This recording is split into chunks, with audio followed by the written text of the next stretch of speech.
Our second speaker today is Marion Sadoux from London Metropolitan University.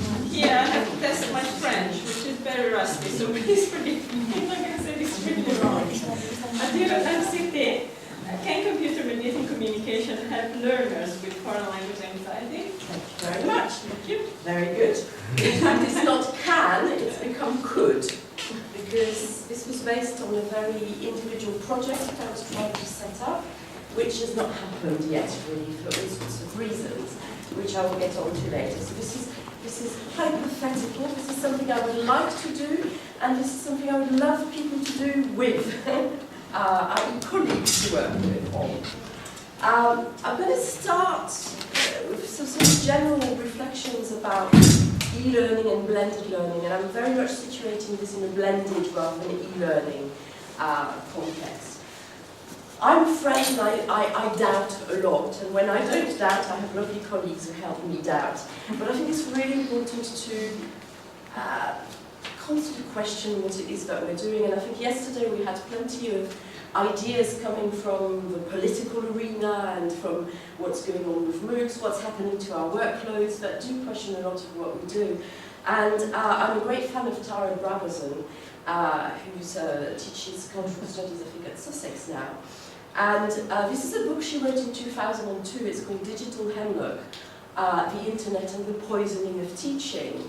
And it's very aggressively anti all sorts of things that are going on in what we talked about yesterday, you know, the X-MOOCs. So the kind of transposing of what would go on in a classroom at university onto an online environment and why that doesn't work. And I've chosen this quote here because this is very much at the crux of the doubts that I have in the way in which I support my teaching with blended learning.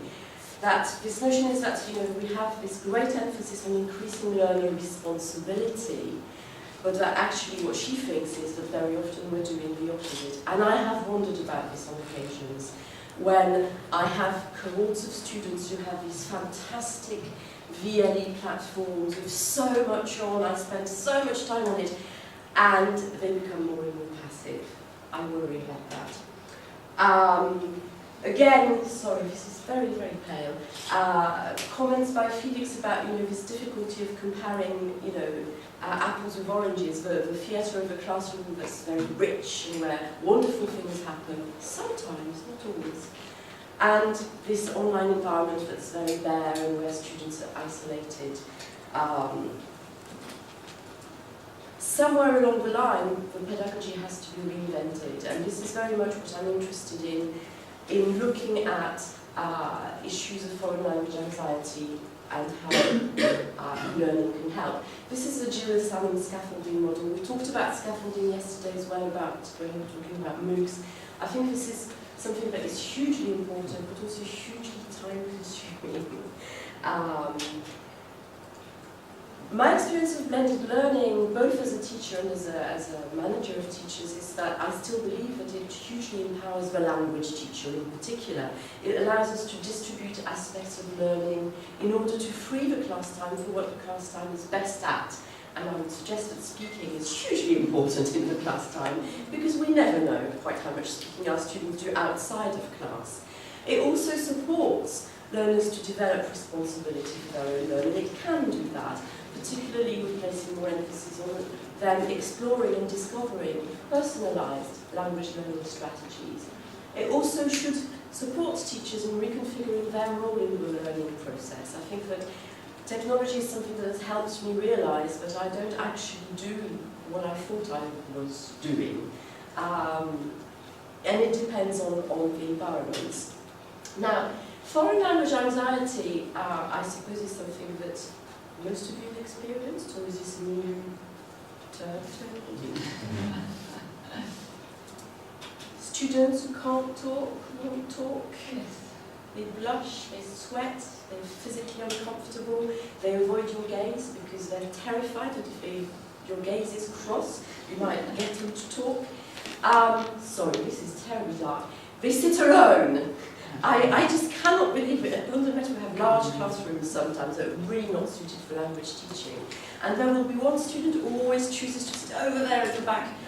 And every week you say, come, join the others, you're going to have to do group work. Students who are unable to answer simple questions, they panic, they just lose their means. Students who sometimes engage less and less, who stop preparing. They don't prepare group work when they're in the class, they don't prepare group work before the class. And eventually they stop attending. And, whoops.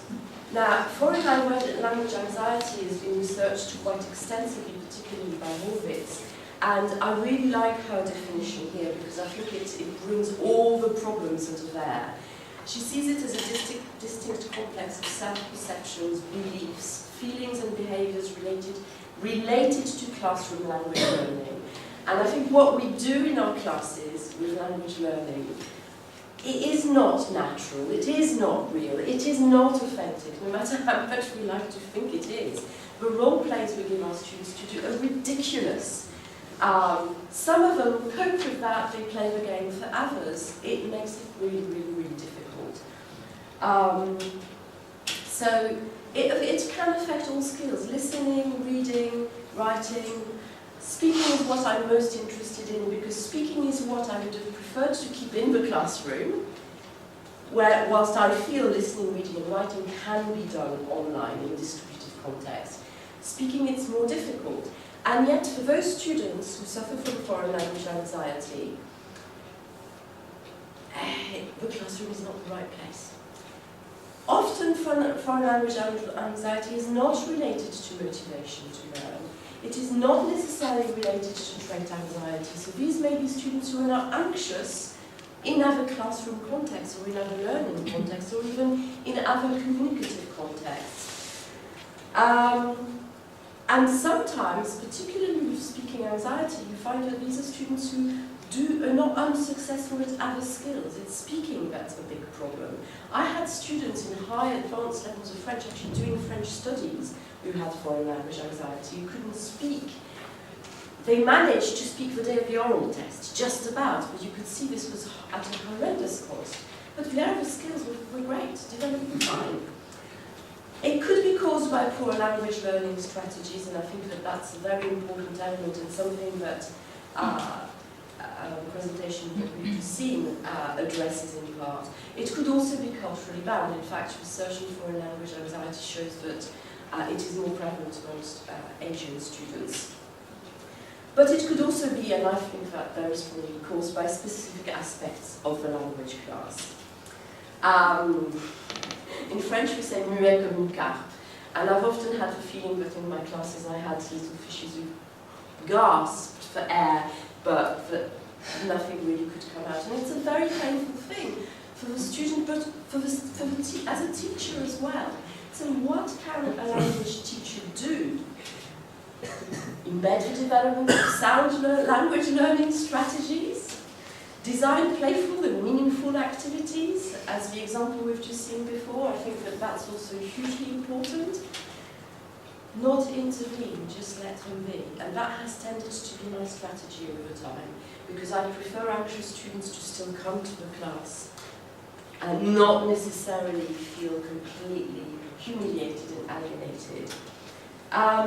But also, importantly, I think it is our role to seek to offer learners specific additional support. Now that can be face-to-face, or why not online? And this is the kind of beginning of my investigation. And it starts with some anecdotal observations. I was teaching a course 2 years ago that had 4 days of face-to-face contact. It was upskilling primary school teachers, and the rest of it was done online every week, over quite an extended period of time. And one of the learners in the group could not speak in class. She was physically unwell as soon as she felt that she might be better to speak, so I left her alone. Online, on Skype, she could. She'd turn the video off, but she could. I've also noted ab initio students who are hindered in class, who find it difficult to put words in their mouth, however reporting in their reflective learning that they're communicating and engaging with native speakers on Vuzu. So again, this ties in with this notion that foreign language anxiety could also be related to the class context. Boozoo is a social networking website for language learning, a tandem, sort of informal tandem scheme, which allows students to go beyond that. And I have to say that my own experience of voice exchanges on Boozoo in Portuguese, which I can't speak for the life of me, but I can read it, I understand everything. I can speak on Boozoo, but in real life I find it really difficult. So this also raises the question of how transferable what is acquired through computer-mediated communication then is to real life, and I think you also put your finger on that. Just some thoughts. I think VoIP is something that offers a very different form of embodied communication. The body and the voice is still there, so the body is there through the voice, and there may be images as well. The mediation of communication offers a reassuring shield. I think this could be beneficial to learners with foreign language anxiety. And it allows also our students to talk from a more intimate and controlled space, and I think we've seen a good example of that in Nicholas's presentation, which again might be disinhibiting. Research on this field, I wrote a report to the HA during the summer where I did quite extensive research on voice tools to enhance learning and teaching in languages. And I came across some research that's been done, mostly by the Open University and then a little bit beyond, that particularly focuses on blogging and on written exchanges, asynchronous or synchronous, and tends to show that this does improve fluency as well, and that it lowers the anxiety filter. So it would suggest that this can help the development of oral fluency. However, no studies really to this day have been convincingly conducted to check how this works. Research on the impact of voice computer-mediated communication, as Nicholas pointed out, is still very limited. The majority of the research is text-based. We're language teachers. Voice on the internet is a fantastic tool for us, and it is becoming easier to use, sort of. The technology is rapidly evolving towards higher pedagogical and user affordances. Sadly, that might not necessarily transfer back for us because of all sorts of firewalls, physical and mental, which means that sometimes my brain shark, for instance, might be really easy to use in one institution. You go to another university and you find that it doesn't work because the firewall is preventing it, and I've had loads of problems with that. I'm looking for a form of online intervention to support students, but in the studies that I have read and that I have found, there is a tendency to replicate online what is done in the classroom. So there are some research projects that show 3 groups, one face-to-face, one online asynchronous, one online synchronous, all doing the same tasks. I don't think that they should be doing the same tasks. The online pedagogy needs to be different. It's different types of affordances, and I think the tasks need to be different. So what would an online pedagogy to support these learners look like? I don't know. I think in terms of using the asynchronous mode, and I see the asynchronous mode very much as a scaffold. It's a first step to producing language. And I think taking the metaphor that we explored yesterday of students as producers, this is a really important space. And Nicholas showed students as producers, making their own videos, talking about things that are personal, meaningful, and engaging for them. Using sort of semi-synchronous, what I would call a semi-synchronous mode, where you have a time when you know the teacher will be there online, and you can either contact other students or engage with the student, but the student is there mostly as an e-moderator, getting people to engage. Then using synchronous platforms in virtual classrooms where the students are doing live presentations. This time it's not a video they've done, they're performing it live. They've got if they're using a PowerPoint presentation with pictures, they're narrating it there and then doing question-answer sessions. That is also possible online. I think embedding the use of social networking websites where students have more free-flowing conversations with native speakers is also something that could be quite promising. And I think embedding a reflective log somewhere where students are actually talking in English or in their target language about their anxieties, their progress, and crucially in relation to foreign language anxiety, where the type of feedback they are getting is negotiated. Very often I've experienced anxious students wanting to have every mistake corrected, and I know that that's just about the most cruel thing I can do to them. So having discussions with students online about that, what sort of feedback are you finding useful? What I was planning to use, and it is there, this platform does exist, there are currently 2 real students involved in it out of 11 who volunteered for the project. Only 1 has left a trace. I chose to use Blackboard Learn through the course site's open platform as a playground, for the main reason that it's got Collaborate voice tools in it, so everything that I need is potentially there.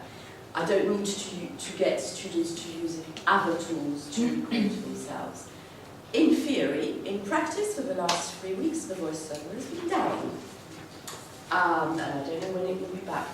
Blackboard, on course sites, Blackboard Learn also has a really lovely seamless integration with video. You can record yourself. It creates a sort of YouTube clip, but it doesn't go to YouTube, it stays in course sites. But again, I feel very much so that the video with the students themselves physically being filmed is not appropriate for this type of course. There are issues with this type of research. We're engaging with vulnerable learners, and there are all sorts of things that we need to be very careful about their safety online as well. The issue of identifying and recruiting learners is quite difficult. I mean, I did sort of send out a message from ULC. I think I've got a couple of students from Leeds and 1 from the University of East London who volunteered. But by far and large, that's been very difficult. And unfortunately, London Met, we don't have enough French intermediate learners anymore for me to find enough. So to carry out this sort of project on a specific number of students in one institution might be quite difficult. And there's the whole question of scale. If we're engaging in research of this type, with this type of issues, can we really sort of deliver this to sort of 40, 50 students, or is it better to focus on a very small group and run a pilot, perhaps, before taking on research?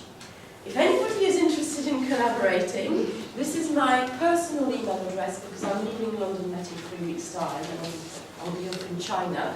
But I'd be very interested if anybody is keen to sort of explore these sorts of issues. I'd be very keen to take it on forward. I certainly will do, but it will take time to get it together. Thank you. And that's what we will do. Are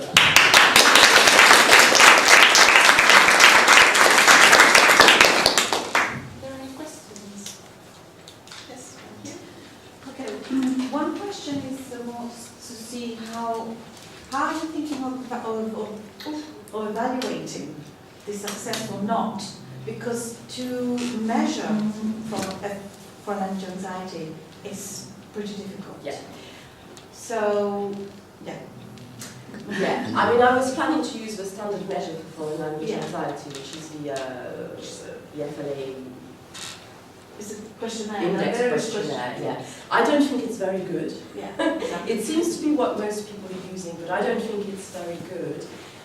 And this was why I was also partly having the reflective log in there, where the students can talk about how they feel about having performed certain tasks. So I think very much kind of focusing on qualitative feedback rather than quantitative feedback. Yeah. Okay. So, any other questions?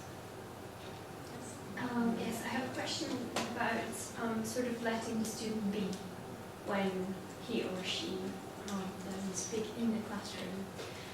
Well, I've got A students like that, and I'm seriously worried about her because there is an oral exam at the end, and if I let her be, well, she will just not be able When I've let students be, I've left them be in class.